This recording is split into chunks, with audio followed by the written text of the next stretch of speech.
This is the iPad Air 2, Apple's flagship iPad in the year of 2014. Being one of the best-selling iPads ever at 2 million units, I thought it was worthy of the questions: is it still worth spending your money on even after all these years? Is it still a usable iPad for those who don't wish to spend on more newer ones? Or should you stick with your older iPad Air 2 a bit longer before upgrading? Stay tuned to find out. Firstly, don't forget to hit that like button and check out my channel, and if you like what you see, please consider subscribing. Also, click that bell notification button to get notified whenever I upload a new video. I'm also on Instagram and Discord, and I post teasers to upcoming videos and stuff that I don't usually include in my YouTube videos on Instagram and Discord, so you can find me on those two apps using the links in the description below.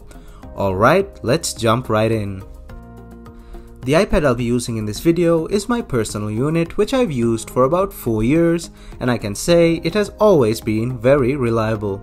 And it's also used to create some of the scripts for my YouTube videos as well. Released in 2014, the iPad Air 2 alongside the iPad Mini 3 were the first iPads to feature Touch ID. Apart from being one of the best-selling iPads in history, it's also one of the longest supported iPads, going from iOS 8.1 all the way to iPadOS 13 and possibly even one more major update, but this is still unconfirmed as of this video.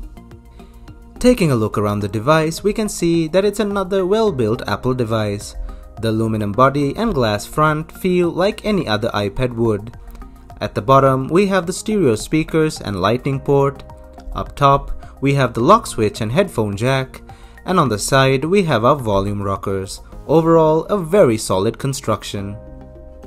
The iPad Air 2 features a 9.7-inch IPS LCD capacitive touchscreen with a resolution of 1536 by 2048 pixels. Its pixel density is around 260 pixels per inch. The classic 4:3 aspect ratio caters to many tasks, from watching movies and videos to photo editing and other content creation. A good overall balance. The display still looks good today. It wouldn't raise any eyebrows, but still does an excellent job as a premium LCD panel from a few years ago. The viewing angles are good and colors are accurate as far as an LCD is concerned. Overall, a very solid display, and more than usable today.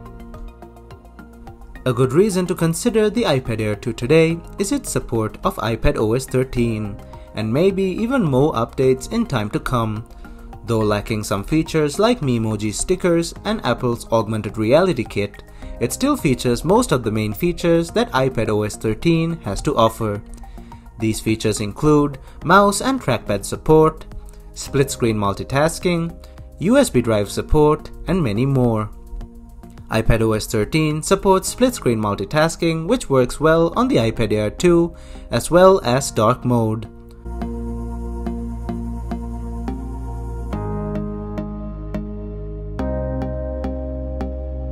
Icon sizes can be changed back to the older look and size if preferred to.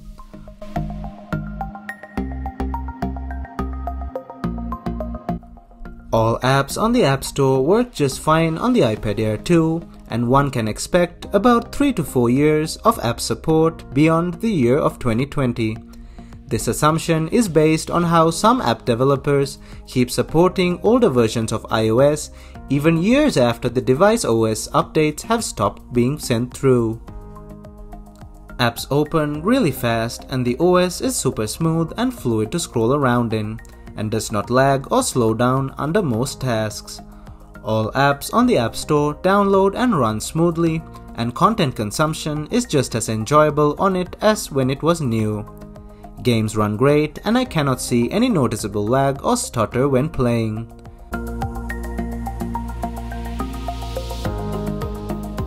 Multitasking works real smooth, and most apps are always kept running in the background by the 2 gigs of RAM. All this software is supported by hardware that I personally think is far from outdated. It features Apple's only known triple-core processor on an iOS device, the Apple A8X, a more powerful variant of the Apple A8. Built on a 20nm process, the A8X is clocked in at 1.5 GHz. It features a PowerVR graphics processor as its graphics processing unit. The iPad Air 2 was offered in 4 storage options, being 16, 32, 64 and 128 gigs, and they all featured 2 gigs of RAM. These specs are only a single step down from the current budget iPad, the $329 iPad 10.2, which was released only last year in September of 2019. The iPad 10.2 has a quad-core processor and 3 gigs of RAM. These identical specs make it clear as to why the iPad Air 2 still packs a punch even in 2020.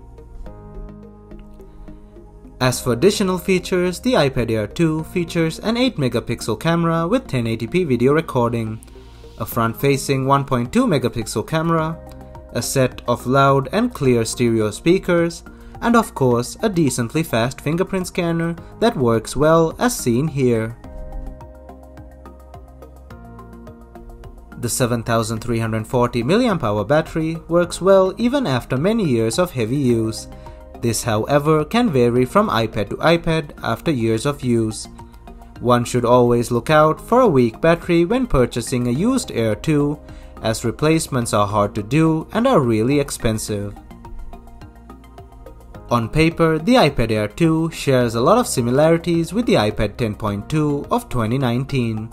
Apart from the slightly smaller screen size, 1 less processor core, and 1 less gig of RAM, they're basically the same device. If you're already content with what the iPad Air 2 offers and are thinking of switching to the 10.2, I don't see the point in doing so. If you're thinking of getting an iPad but still don't want to spend $329 on the 10.2, you can still purchase a used iPad Air 2 for even cheaper and get a very similar experience. However, if you're looking for more power, the option of the 2019 iPad Air exists, and if you wish to go all out, the iPad Pro is the one for you. The Air 2, despite being still relevant, cannot handle heavy video processing and creative tasks that the new iPad Air and Pro can handle. So finally, that's it for this video, and I hoped it helped you with your purchasing decision. Thanks for watching, and don't forget to hit that like button and check out my channel, and if you like what you see, please consider hitting that subscribe button. Thumbs up, and I'll see you guys in my next video.